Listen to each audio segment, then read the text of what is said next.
Olá, eu sou o Carlos Xavier, este aqui é o Theo de Datas e eu estou postando esse vídeo aqui para quem estiver acompanhando ele logo que ele estiver indo ao ar, no dia 20 de dezembro de 2023.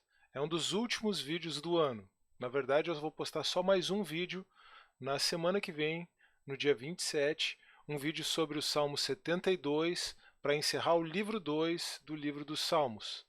Mas agora, encerrando o estudo da carta de Paulo aos Filipenses, na segunda-feira desta mesma semana eu postei um vídeo sobre o capítulo 4. Vamos considerar a introdução a essa carta, né? Vamos considerar de forma introdutória, de maneira panorâmica, a carta de Paulo aos Filipenses. Então, o nosso conteúdo para agora é a introdução da carta de Paulo aos Filipenses, ou a introdução à carta de Paulo aos Filipenses. Muitos chamam essa carta de carta da alegria. Eu me pergunto se nós não poderíamos chamá-la de carta da humildade. E aí isso nos induz à seguinte reflexão: a vida cristã é uma vida de alegria humilde ou de humildade alegre? A vida cristã é de uma alegria humilde ou de uma humildade alegre? Uma outra coisa importante que nós vamos ver, especialmente quando olharmos o esboço dessa carta, olhando o conteúdo de cada capítulo, é que essa é uma carta sobre mentalidade, sobre termos a mente de Cristo e sobre exemplo, especialmente sobre seguirmos o exemplo de Cristo e de Paulo. Mas avançando um pouquinho na consideração do contexto da carta, Filipenses é uma das chamadas cartas da prisão. Ela forma um grupo juntamente com Efésios, Colossenses e Filemon. E aqui no Teodidatas já existe um conteúdo sobre as cartas da prisão. Vou deixar na descrição do vídeo no YouTube. Isso nos introduz o seguinte questionamento: mas de qual prisão? Ela teria sido escrita junto com essas outras cartas numa suposta prisão de Paulo em Éfeso, por volta do ano 55? Essa é a tese, por exemplo, de Tom Wright. Ela poderia ter sido escrita durante a prisão de Paulo em Cesareia, nos anos de 57 a 59? Essa é uma hipótese que é muito marginal, tem muito pouca adesão a essa hipótese. Ou a hipótese que é a mais reconhecida, que é a afirmada de maneira mais forte, ela teria sido escrita durante a prisão de Paulo em Roma, entre os anos 60 e 62, exatamente ali no contexto no qual termina o livro de Atos, no capítulo 28. Depois, Paulo ainda escreve pelo menos uma carta na prisão, a segunda carta a Timóteo, mas ela é classificada lá com as cartas pastorais e possivelmente a segunda carta a Timóteo tenha sido escrita numa segunda prisão de Paulo. Essa é uma outra questão e sobre isso também existe conteúdo aqui no canal. Mas então, ou Paulo escreveu a partir de Roma, entre os anos 60 e 62, ou Paulo escreveu a partir de Éfeso, numa prisão que não está relatada no livro de Atos, não está registrada, aquilo teria ficado implícito, a prisão dele ficaria implícita a partir de toda aquela confusão lá que envolveu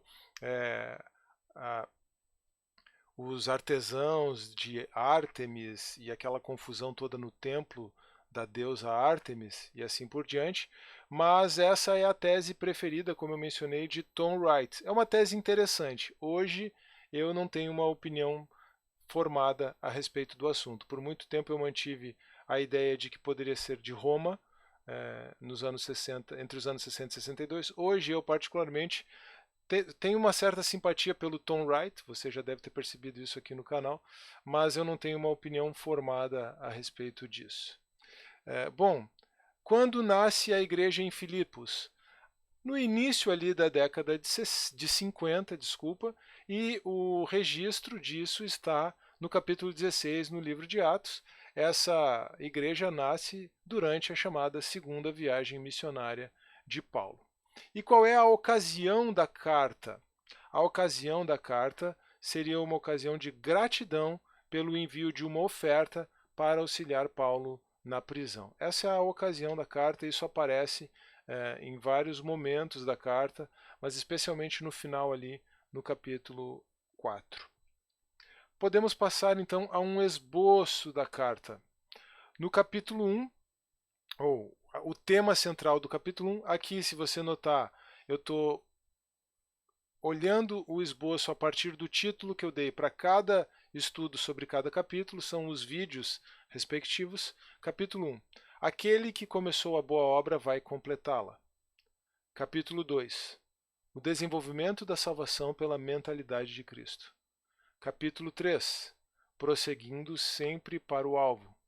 Aqui é o capítulo mais autobiográfico da carta, onde Paulo traz algumas informações sobre a sua própria vida, sobre a sua própria experiência, e essa ideia de prosseguir sempre para o alvo é algo que Paulo afirma acerca dele mesmo. Depois, capítulo 4, a mente de Cristo e o exemplo de Paulo, a mente de Cristo e o exemplo de Paulo. Então você percebe que essa é uma carta sobre mentalidade e sobre exemplo, né? O capítulo a expressão mente ou mentalidade aparece aqui no esboço do capítulo 2 e do capítulo 4, mas prosseguindo sempre para o alvo, envolve, o tema do capítulo 3, envolve a mentalidade de Paulo e a sugestão, né, ou a exortação a que sigamos o seu exemplo como seguidores de Cristo. E o capítulo 1 também, né, essa ideia de que o Cristo que começou a boa obra vai completá-la em nós, ou o Deus que começou a boa obra, o Pai, vai completá-la em nós até o dia de Cristo Jesus por meio do seu Espírito que habita em nós. Isso também é a mentalidade que precisamos manter, que precisamos seguir. Na verdade, não por outro motivo, a passagem central escolhida é a passagem que retrata a mentalidade de Cristo e essa exortação para que nós tenhamos a mesma mentalidade de Cristo. E é muito interessante como essa mesma passagem, ela molda, ela modela aquilo que vai acontecer depois, aquilo que Paulo vai falar no próprio capítulo 2, depois no capítulo 3, acerca de toda a sua experiência. Então é realmente muito conveniente que nós olhemos para Filipenses 2, 5 a 11 como a passagem central desta carta. Por isso, proponho que façamos a leitura.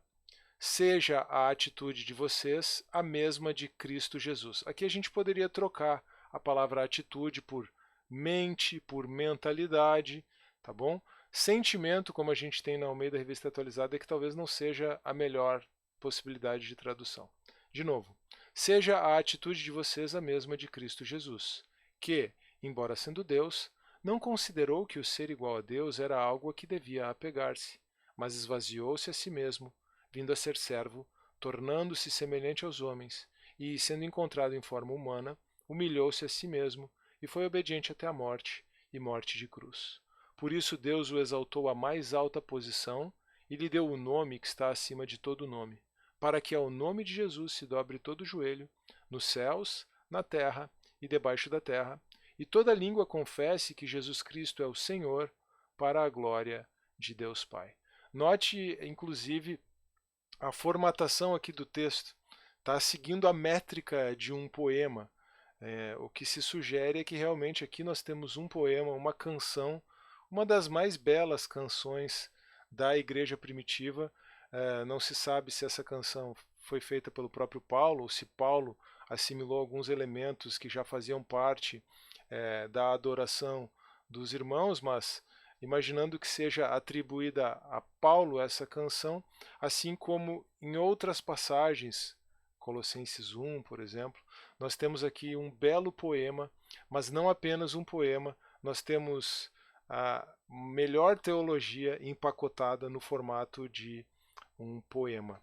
Então esse é um poema sobre a divindade de Jesus, sobre o esvaziamento de Jesus e sobre como nós devemos ser assim como Jesus, como nós devemos ter a mentalidade de Cristo, seguir o seu exemplo e também seguir o exemplo de Paulo, vivendo uma vida de alegria, de humildade, sabendo estar contente em toda e qualquer situação. É isso que a carta de Paulo aos Filipenses acima de qualquer coisa, nos comunica. Eu agradeço a sua atenção até aqui, espero que você tenha gostado desse conteúdo, espero que você tenha gostado do estudo da carta de Paulo aos Filipenses. A miniatura da playlist vai aparecer aqui em algum lugar no final do vídeo. Lembrando também que o Teodidatas tem um podcast e o link para o podcast do Teodidatas vai estar na descrição do vídeo. Vamos ter ainda um último vídeo no ano de 2023, se você estiver acompanhando esses vídeos aqui em dezembro de 2023. Na semana que vem, no dia 27, um vídeo sobre o Salmo 72. Um grande abraço, que Deus abençoe você. E não se esqueça de deixar o seu like no vídeo, de se inscrever no canal, de compartilhar o vídeo e de deixar o seu comentário também. Um grande abraço, que Deus abençoe e até a próxima.